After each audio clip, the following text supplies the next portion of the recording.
Hi, I'm Janet Deneve, founder and director of the Ubud Writers and Readers Festival.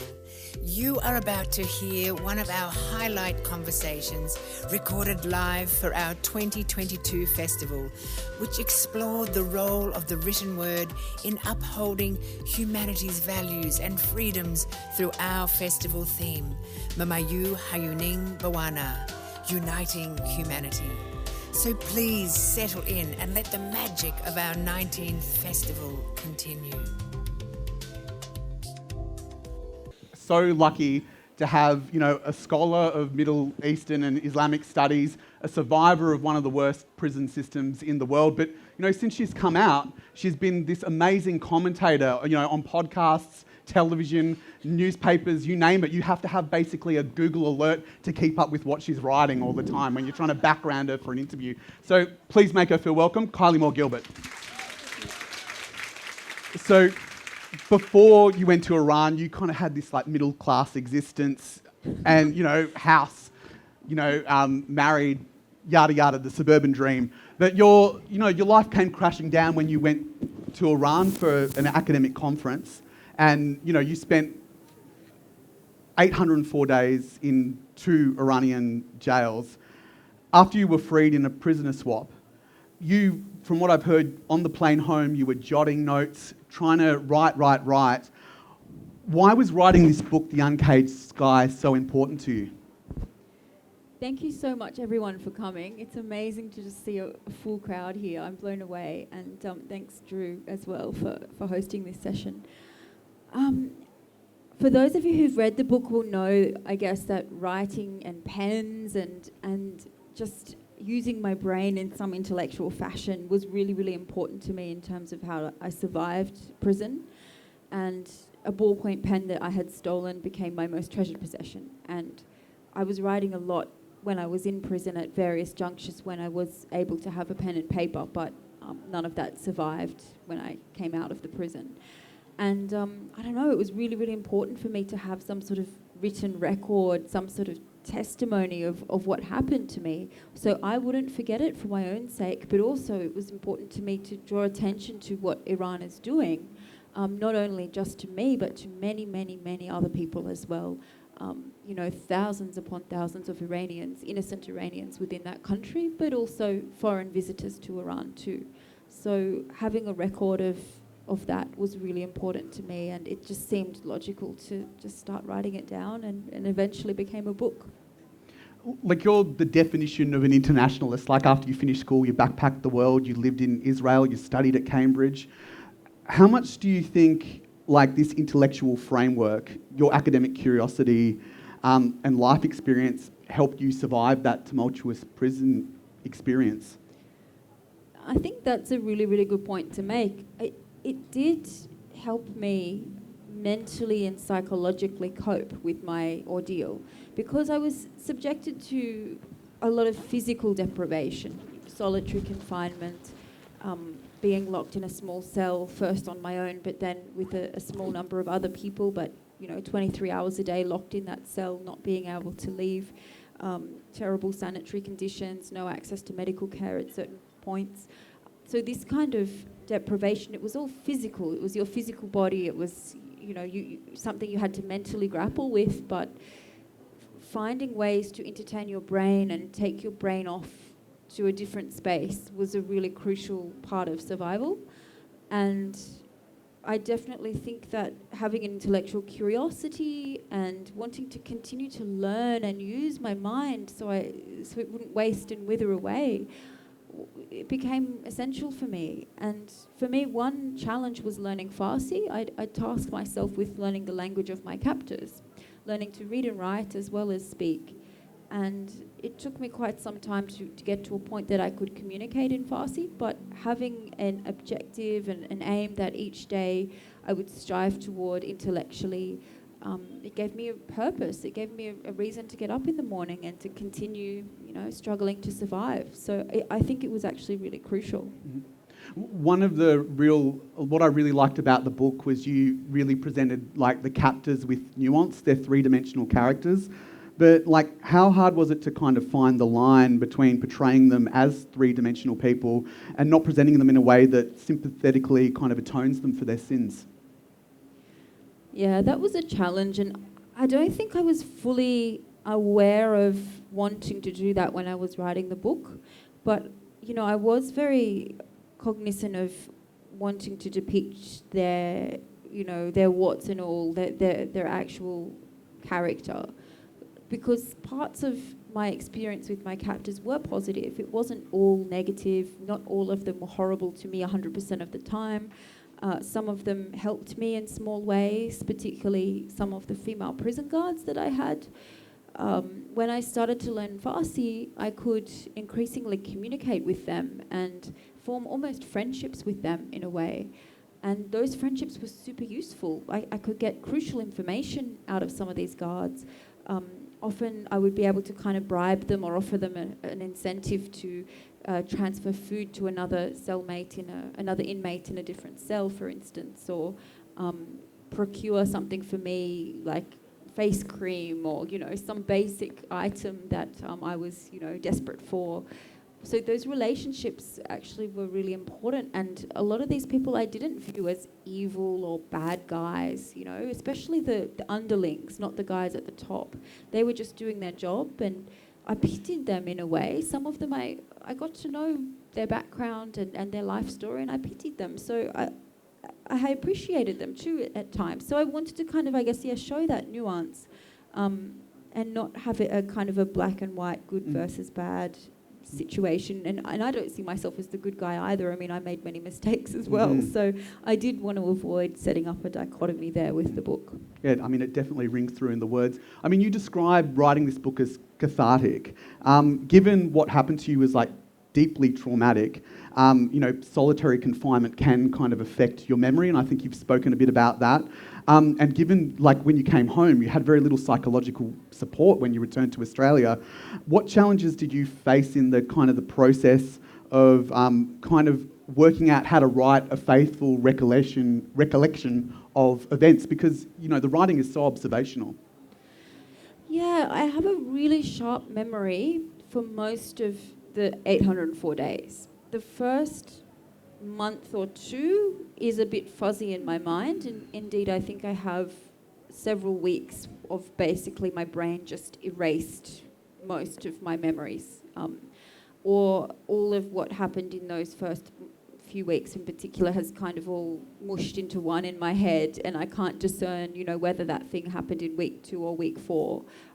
My sense of time has kind of shifted around in those. I think it was just such an intensely traumatic experience to be thrown into solitary confinement, into prison in a foreign country, just without any mental preparation or any understanding about what was happening to me, that my brain just couldn't process it. But after things settled down, after the first couple of months, and I came to understand the parameters of where I was and the rules and my surroundings and what my captors would do and wouldn't do to me, because at the beginning I feared all sorts of horrific things. My brain started to behave more normally. I guess I adapted to it better, and I started to try my hardest to retain as much detail as possible and record as much as I could in my mind, which is easier said. Well, it's not too difficult actually, because when you're in solitary or when you're in a cell that has very limited stimulation and very little happening each day, when something does happen, you kind of ruminate on it a lot and go over it again and again in your head, you know, an important conversation or an important meeting with an interrogator or somebody. So that kind of reinforcement, when you have no other stimulation, I think led to me retaining more detail than I ordinarily would as well. Today, Iran is in turmoil, and the Iranian Republic is facing its biggest challenge since 1979. I wanted to ask you, given, you know, it's very hard to get reliable information through the news and, you know, there are internet restrictions. My final question on the actual book is, for people who haven't read it, how do you think it provides like vital context to what is happening now? What happened in the book ended less than 2 years ago still. So it's the events that I recount in the book are pretty current, pretty fresh still. So I think the regime that we glimpse in the book is the same regime today that is busy shooting innocent protesters on the streets and trying its darndest to put down this uprising that very realistically could develop into a revolution, and I hope that it does. So the kind of mentality, the kind of way that these people see the world is relevant both in terms of understanding why I was taken hostage and kept prisoner as an innocent woman for so long, and their attitude and their approach to the people on the streets today in Iran, demanding freedom, demanding gender equality, demanding an end to theocracy. So I think my captors, the Revolutionary Guards, they're the most hardline, hardcore group faction within the regime itself. And they are the ones who are on the streets today shooting people and arresting thousands of Iranians and throwing them in prisons similar to the prison I was in. And their approach, I think, as I illustrate in the book, it's, informed by a lack of respect for truth, an interest in just violence and control at all costs, a very paranoid, conspiracy theory-informed worldview. The conspiracies they're promoting right now about the protests, that this is all a foreign plot and an intrigue, by foreign powers to destabilize Iran, and all of the protesters are foreign agents, and this kind of bizarre, paranoid worldview, I think, really comes across in the book as well in how they saw me as a foreign visitor that they were trying to portray as a spy. So yeah, I think there's a lot of parallel there because it happened so recently still, and the same guys who captured me are the ones who are engaged in putting down the protests today. Let's talk about the trigger point for the protests, the death of Mahsa Amini 40 days ago. She's 22, from a regional town, an ethnic minority. Her hashtag is being shared around the world. People are shouting her name in the protests, and these protests aren't just happening in cities across the country, they're happening in conservative strongholds as well. What is it about this incident that has kind of sparked such fury? I think this was the straw that broke the camel's back. We've seen incidents like this where an innocent young person has just been killed for no apparent reason due to the brutality of the regime. We've seen incidences like this for the last 40 odd years, and often they generate rage and anger amongst the populace, but this one for some reason sparked something bigger, and I honestly think it's because it comes off the back of economic turmoil, an understanding, or I guess the understanding that no nuclear deal or no JCPOA is going to bring prosperity to the Iranian people. And that is largely the Iranian regime's fault. But before, I guess, Trump pulled out of the first nuclear deal, there was some sort of hope still in the country that the regime could be reformed, and that if you had so-called reformists like Hassan Rouhani in power, maybe they could slowly open things up a bit more, slowly liberalize the system in Iran. But we've seen a wave of crackdown, we've seen the hardliners re-emerge on top, put paid to any of that, and the people no longer have hope that this regime can change, that the leopard will change its spots. They know that it can't, and there's a sense of desperation and hopelessness. There's no hope for the future. The economic situation is degrading everybody. I mean, I think 40% of the population of Iran now lives below the poverty line, and it was half of that 10 to 20 years ago. So people are really hopeless, and the brutality with which this regime operates is the only card it has left. Crackdown and violence is all it can do to maintain its grip on power. There's no other way. Even the elections, the managed authoritarian elections they used to have, it became clear that the regime was manipulating those. We had the 2009 protests as well over the stolen elections, and people have no faith in that anymore either. So there's no other outlet other than, mass violence and repression to keep the people under wraps and to keep the regime going. So this was the straw that broke the camel's back. Women in Iran in particular are tired of being told how to behave, what to wear, what they can and can't do, where they should sit, what professions they should enter. how many children they should have, all of this stuff. They're tired of that. And it's not really the Iranian way or the Iranian culture to have that imposed on them either. So I think also the feminist dimension to Mahsa Amini's death is important. I mean, she was killed by the morality police because of the clothes she was wearing. And that struck a chord with so many, because so many people in Iran have that experience of being harassed by the morality police, including many men too, not just women. So I think it linked together a whole lot of grievances about this regime's behaviour at a very opportune moment in which there was just great hopelessness and dissatisfaction in general in the country, and that was the spark that lit the current conflagration. Let's unpack a bit of that bit by bit. You brought up, President Rouhani, who is arguably like the only moderate president. I mean, if you look at the history, you've got the Shah, a dictator, a monarch. The revolution happened, and then clerics and hardliners like Ahmadinejad and Razi. My question to you is that the point we need to go back to? Is reform enough, going back to that moderate period in Iranian history under Rouhani? It didn't work. It was a failure. I mean, even though Rouhani himself was so-called reformist, he didn't have any real power. The real power lies with the dictator. It lies with Ayatollah Khamenei and his unelected, support group, including the Rev Guards, the Revolutionary Guards, who surround him. This guy's been in power since 1989 and has ruled with an iron fist, has sought to game the system, divide and rule in a sense, by playing off these different factions, reformists and hardliners and Revolutionary Guards and etc., playing them off against one another, in order to give the people some sense that their views or wishes could influence the regime. But overall, you've still got this guy at the top, the dictator, who's been in power for decades and hasn't shown any interest in reform or changing the nature of the regime itself or its ideology, which is very extreme. So I think the idea of reform has died in Iran. The people understand that this regime will never be reformed, and it doesn't matter if you have another more moderate cleric like Rouhani or whoever come back. They understand now that the power does not lie with that person anyway.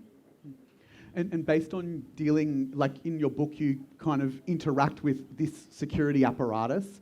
My question is, how difficult is it going to be for the protesters to hold the line against these institutions that are so deeply entrenched in the judicial system, and even, reform them, because they are so deeply entrenched in the political fabric of the country?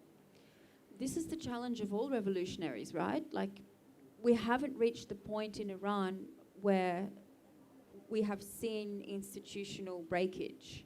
We've seen some faltering amongst some groups. For instance, there's been some videos of a small number of security forces, riot police, etc., putting down their weapons and joining the protesters, but in very small numbers.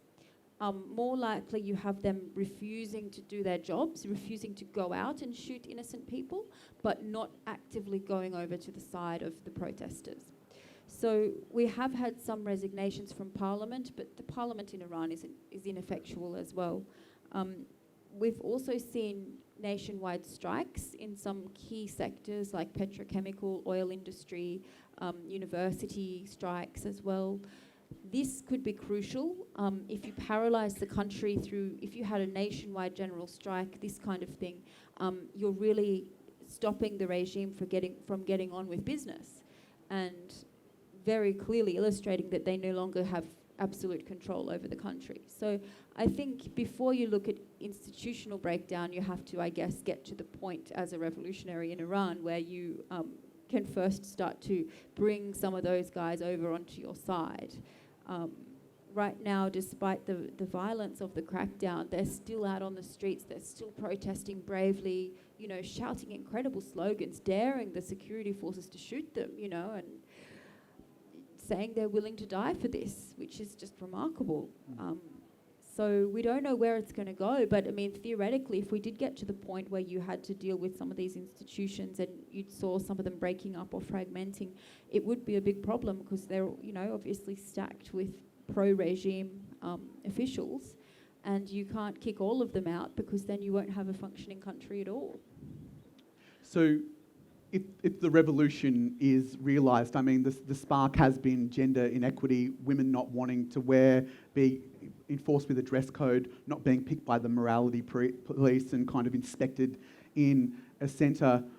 You look at the bigger picture of Iran, like, as you kind of said in a previous answer, the economy is terrible, poor youth unemployment, droughts caused by political corruption. Does reform actually start with the economy before human rights? I mean, because it's just so many, it's such a gamut of problems that this country face. Does it begin with fixing the economy? I don't know. I mean, I think fixing the economy would take a very long time and a lot of change, because you also have this ingrained kind of endemic corruption within the system. The regime itself is very, very corrupt financially. And you have groups like the Revolutionary Guards who really control huge sectors of the economy in Iran. How do you dismantle those networks? You also have the oil industry, which, you know, Iran has some of the biggest oil reserves in the world, and that is the main contributor to the government finances. So that is hugely corrupt too, of course. I mean, at least I guess Iran is blessed with plentiful resources. So theoretically, if you had some non-corrupt people in power, they could use that oil wealth to benefit the country and try to boost the economy and have a reset. But I think you'd have to address human rights and people want freedom, right? So if we got rid of this regime, they would want some sort of free democratic entity. You'd have to have some sort of democratic election. You'd have to think about how you'd structure the country. There'd be so many challenges, and the economy would be one of them. But I think you'd have to address them all in parallel. So a lot of these protesters are ending up in the prisons that you spent so much of that time. They're being, I imagine, subjected to, you know, solitary confinement, psychological torture from interrogators. If you could speak to one of these young people that is ending up in that system, like, what advice would you give to them? I would tell them to have hope and to not, think that their life is over once they've been thrown in prison. There is a lot of bravery within the prisons. I mean, we saw only a week and a half ago that Evin prison was actually set on fire, possibly by a prisoner uprising.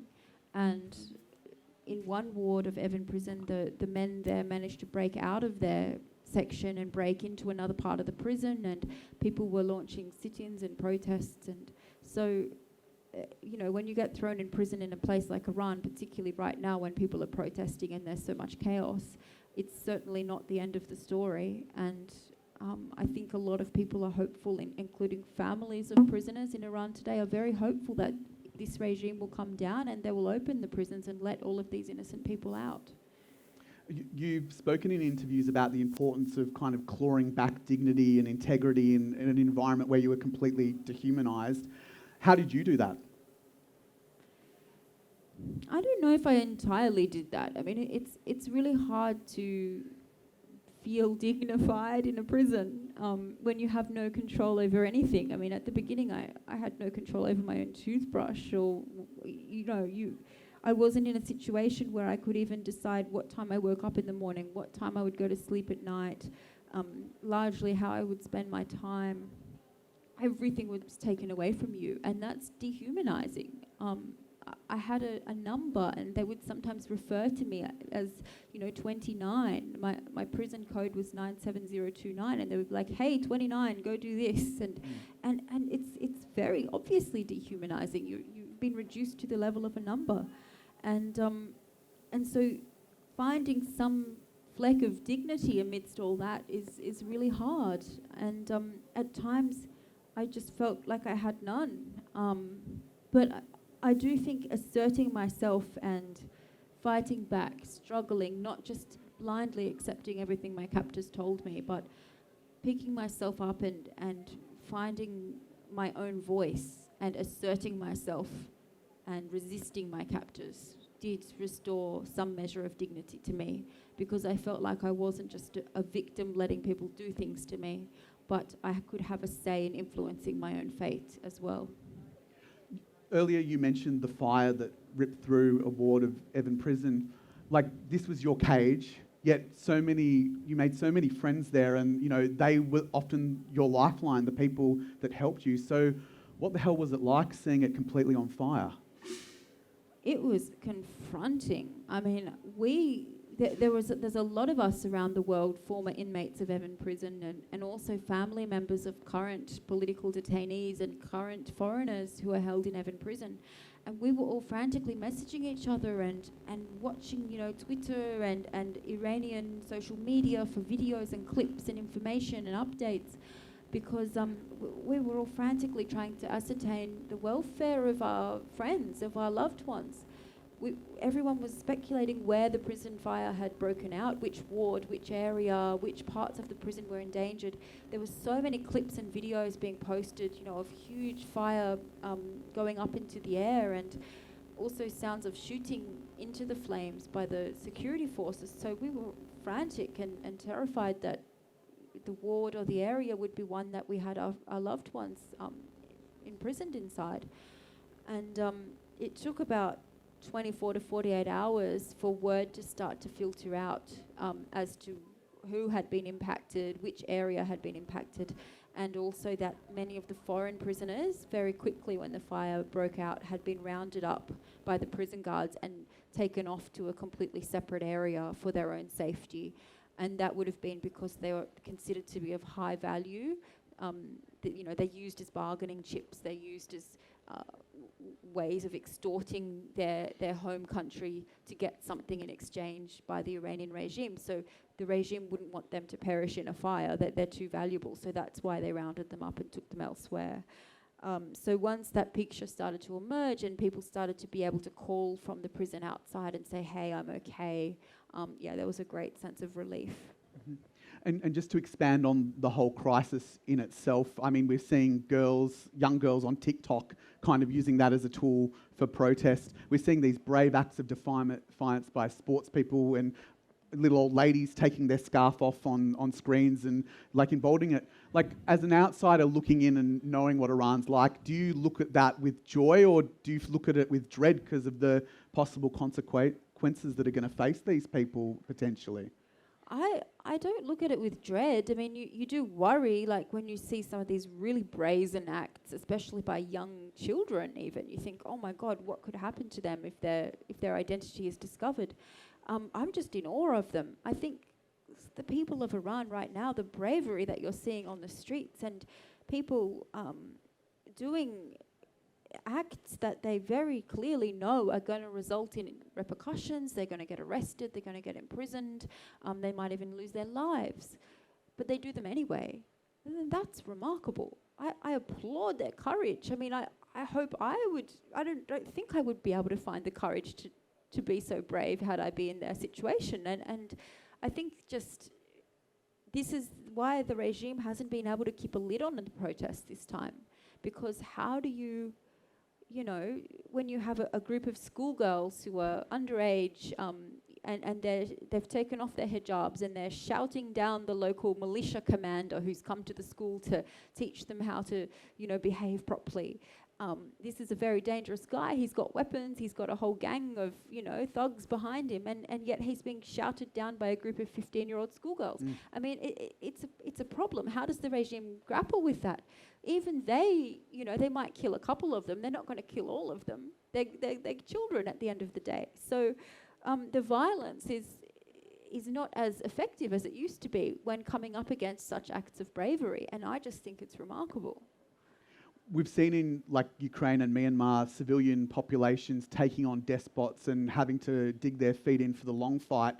Despite the the regulations that impose horrible things on women, they are going a lot to universities. There are political movements. You're confident that revolution is possible. What are the kind of ingredients within this movement that you think can kind of really topple them?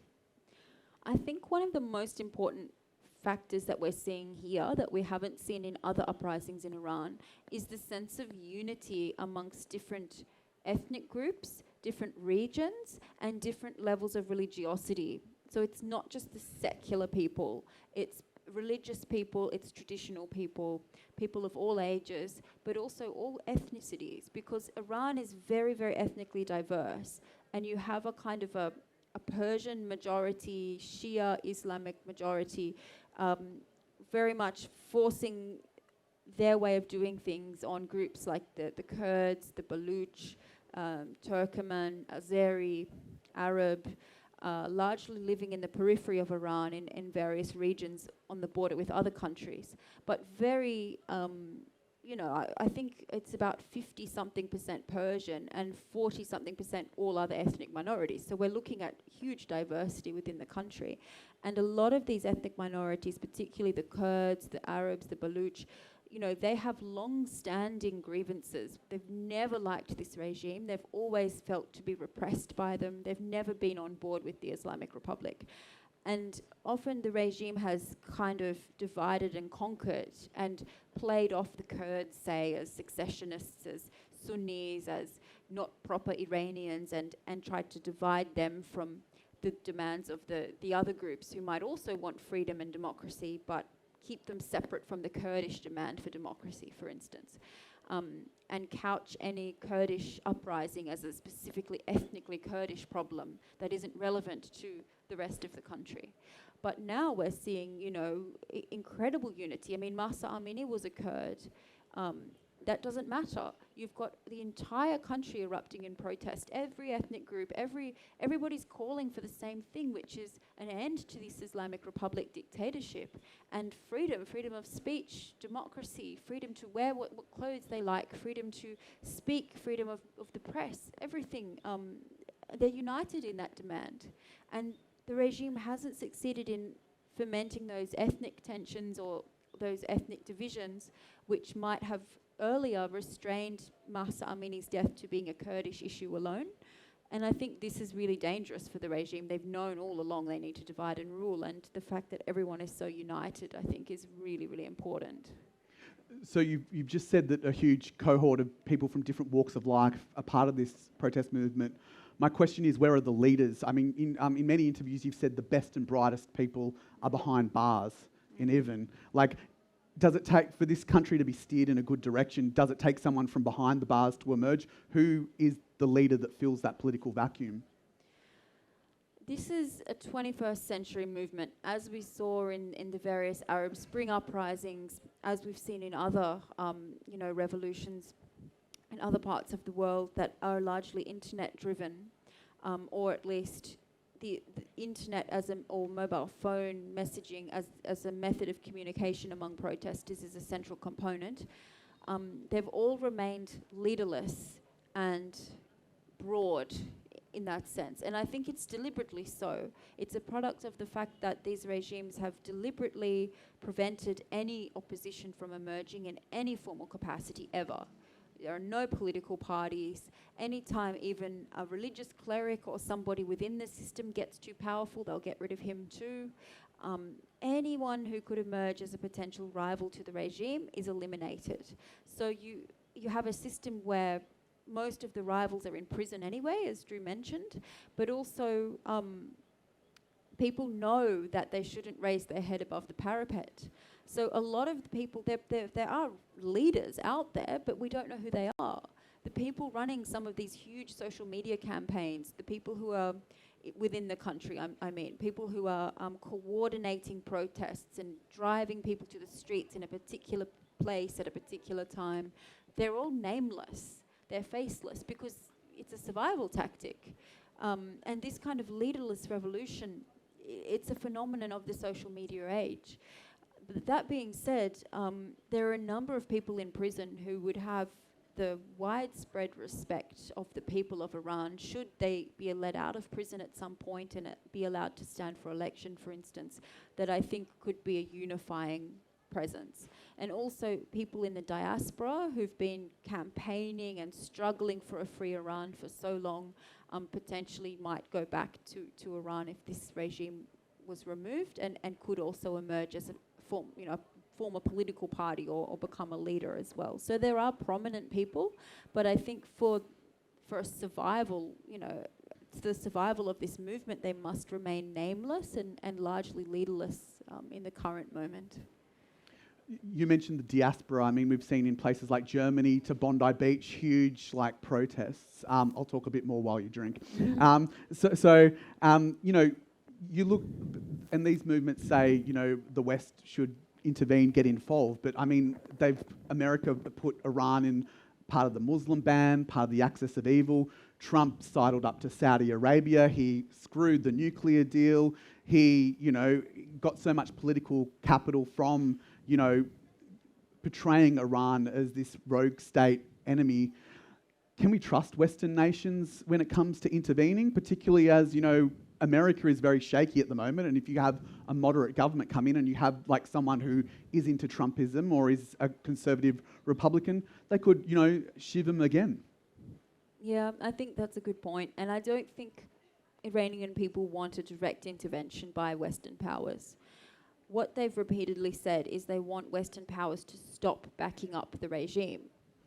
So, and that might seem incongruous in that we know, as you mentioned, Drew, Iran was an axis of evil country under George Bush, and Trump also had a very hard-line approach to sanctioning Iran and killing Qasem Soleimani and all of this.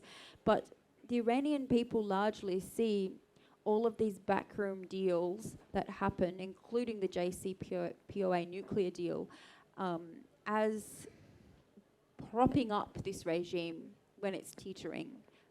And it's in the West's interests, but they don't see it as being in their interests. Many, many activists, human rights people from Iran say this. If there was a new nuclear deal signed, you would see hundreds of billions of dollars of frozen assets and oil revenue flow to this regime in Iran at a time when it is really, really weak and looking like it's on its knees. So it would be a lifeline for the Iranian regime, for the US and Europe and other countries to unleash this, this flood of money all of a sudden if a new nuclear accord was arrived at. And a lot of Iranian activists say that's not in our interests. We don't want this regime to have nuclear weapons, but you're actually propping them up by signing all these deals with them. Likewise, some of the prisoner swap agreements that have seen cash for hostages, and we're talking billions. The one that the UK conducted, which saw the release of two British citizens for £400 million worth of unfrozen debt money, that pales in comparison to a few years ago when I think it was 2 or 3 billion that the US sent back to Iran in exchange for a journalist and 4 or 5 other Americans being held in a prison there.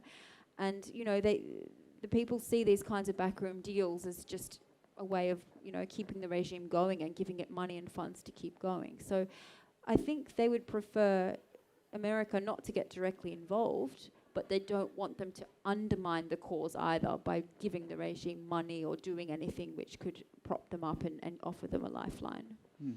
You just brought up this issue of hostage diplomacy, and you've been quite outspoken about it since being in Australia, an advocate for doing more about it. I see the technical, why you're against it, obviously, but when I hear you speak, it kind of feels like there's an emotional connection behind it as well. Did you kind of feel like a pawn? You were traded for 3 terrorists who botched an attack in Thailand, who, you were swapped, they came back, got flowers around themselves. Little kid watching that on TV gets inspired to commit violence again. Is there an emotional dimension to why you were so outspoken on hostage diplomacy? Oh, definitely. I mean, I don't feel guilty, but if one of those terrorists would go on to do something bad, I would feel somehow linked to that, right? These guys should still be in prison. There was a bomb plot. They were trying to blow up, I think, the Israeli ambassador in Thailand, and they're free. And as you said, we met at the airport with garlands of flowers because of me. And more needs to be done by Western governments to stop this practice from happening, because it's actually on the rise. Countries like Iran and Russia and North Korea and China have figured out that it's an easy way to get a concession out of the West or to get leverage with a particular country over something and over a completely unrelated issue. You know, it could be an unpaid debt or it could be frozen money. And, you know, the Iranians right now have a lot of billions frozen in South Korea. The South Koreans froze that money at the request of the US, and they're taking all sorts of people hostage and making requests that the Europeans intercede or the Americans, back off from their request to freeze those funds so they can get that South Korean money back, you know, and it works. It pays dividends, unfortunately. The international community hasn't come together to sign a convention or a treaty or some form of cooperation to prevent this from happening. And everyone goes it alone. Each country does their own thing, reinvents the wheel each time. And there's no mechanism to disincentivize it. And in fact, every time you do a deal with a hostage taker, you give them a further incentive to do it again. And I'm particularly against cash for hostages or money for hostages because I think that's just such an incentive, particularly for a cash-strapped regime. But also prisoner swaps. I mean, I think some people just should not be swapped. There's a guy in Sweden who was convicted of crimes against humanity for the massacre of thousands of innocent political prisoners in Iran in the 1980s. The Swedes arrested him under universal jurisdiction laws, and he's got, I think, a life sentence. His name is Hamid Nouri. The Iranians went and kidnapped a few Swedes and are now trying to extort the Swedish government for these two poor innocent Swedish people to get this guy back. And he'll be treated with garlands of flowers too, and he's a mass murderer. And you have to draw the line somewhere, you know. But then what do? There's two or three innocent lives at stake too, the innocent Swedes who have been kidnapped for no reason. So it's just such a thorny issue, and I think a lot of thinking needs to go into how to disincentivize this, because it really is on the rise and it's a big international problem that nobody seems to want to tackle.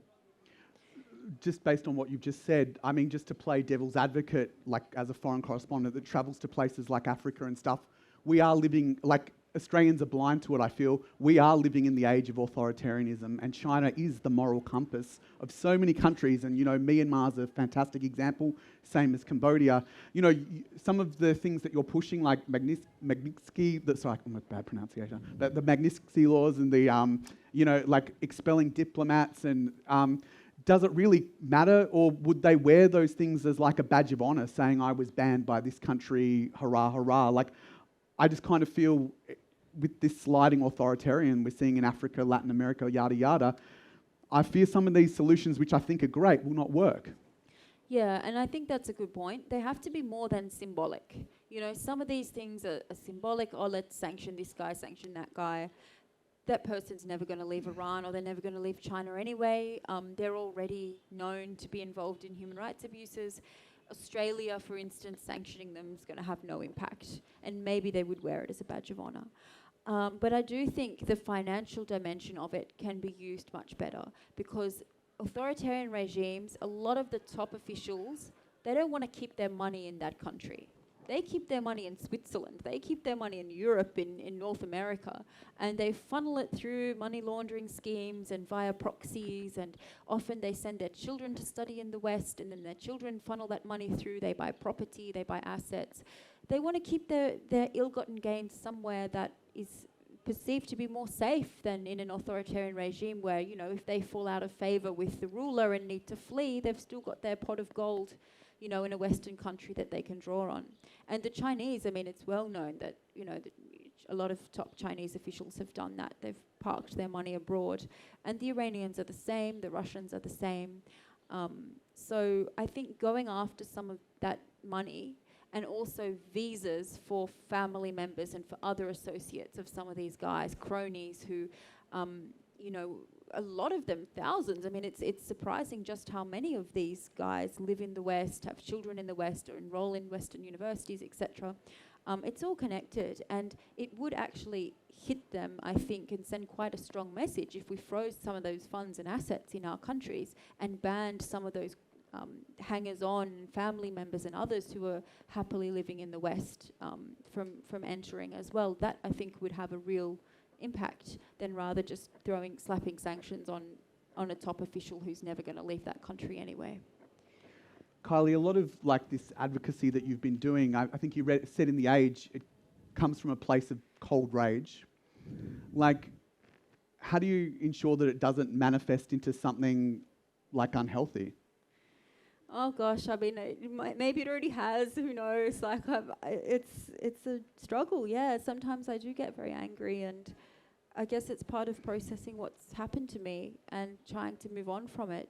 I'm very engrossed in the protests in Iran today, what's happening there. I'm constantly watching it and following it on Twitter, and I do have to remind myself that it's not healthy to get that sucked into it, that I need to recover from my ordeal too. And I'm cognizant of that, of trying not to cross that line into just becoming a mad, crazy, angry lady.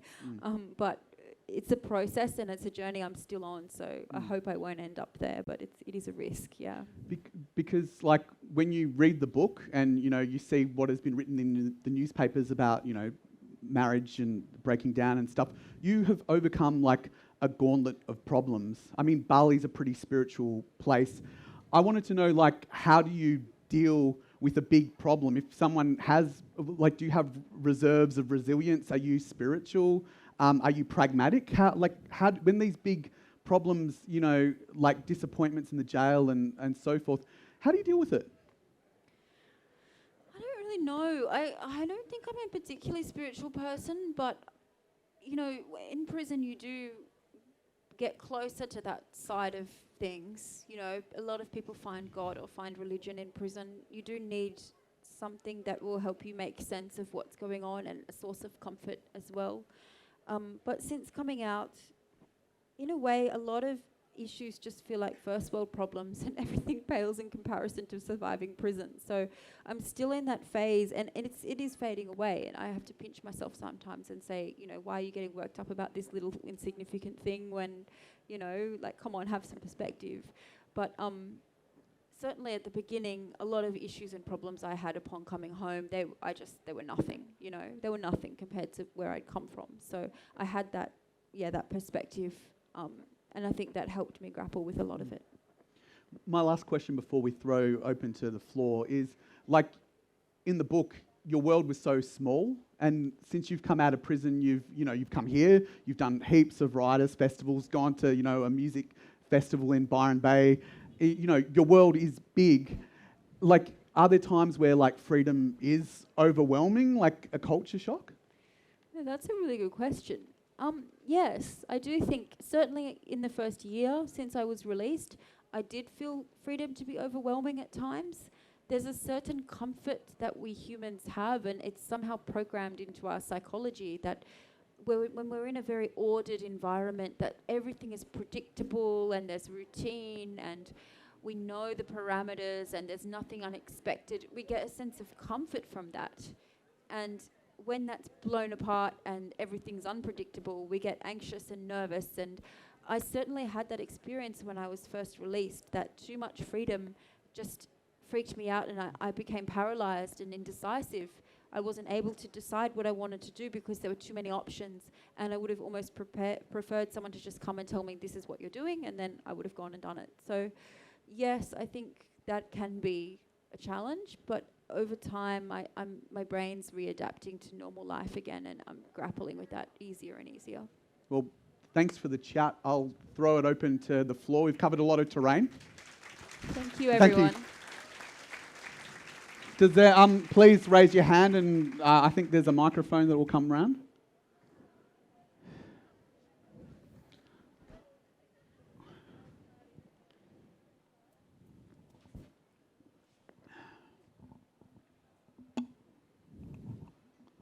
When you were in prison, did you feel supported by the Australian government, or did you feel alone as far as diplomatic advances, as far as diplomatic assistance was concerned, and so far as you felt that people cared here in Australia?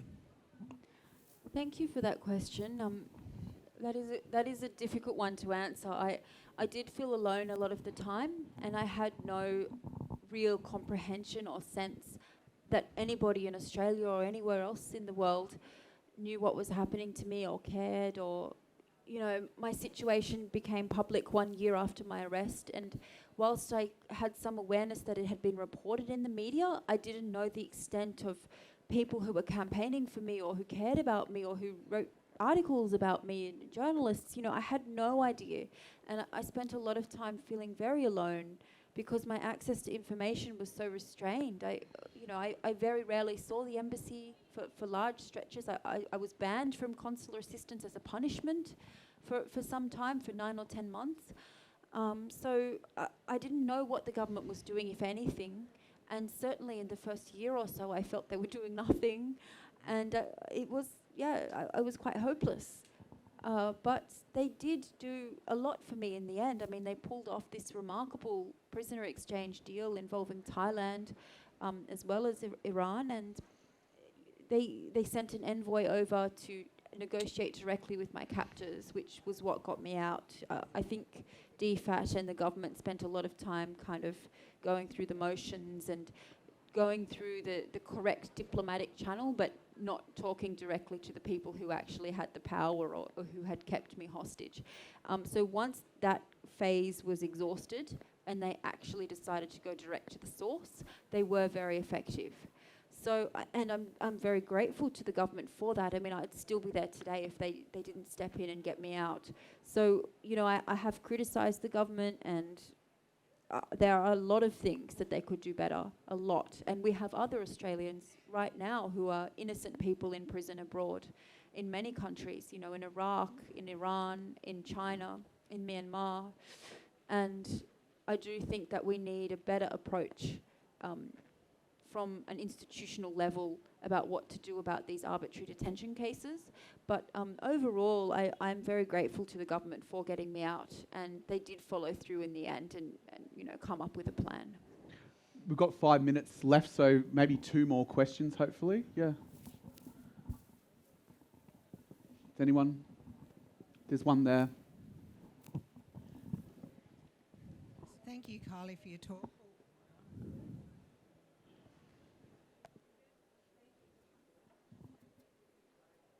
Oh, I think the mic is off. Just turned it off. Sorry. Oh. Okay. It's not me. It's the mic. Okay.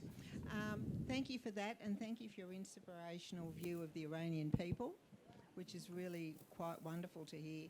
I've been a refugee lawyer with Iranians for over 30 years, and they pretty are inspirational. Now, you've got the tumult in Iran at the moment. There are a lot of Shia communities in the region, in Iraq, in Syria, Afghanistan, and they're under oppression too. Is any of this revolutionary ferment going across the border? Are people picking it up? And this is the more negative aspect. Are any of those leaders likely to intervene maybe on behalf of the Iranian religious police and the mullahs? Yeah. That's a good question, actually. Yesterday there were reports that the Russians were threatening to intervene, which is, you wonder, how does Russia these days even have the personnel or the ability to intervene anywhere else? But, the Iranians have been supplying drones, very effective kamikaze drones, to the Russians in the war in Ukraine. And I saw reports yesterday the Russians are going to help with training Iranians as to putting down protests and securing crowd security, crowd control, i.e. how to repress their people even more than they already are. So I hope that doesn't happen, but Russia seems to be the main culprit in terms of some external intervention. The countries around Iran have largely kept out of it. I think because of the Kurdish issue in Iraq, you might see, because traditionally the Kurds of Iraq have been against the regime in Iran. The regime in Iran has helped sponsor the Kurds in Iraq against the regime in Iraq. Sorry, I'm getting confused.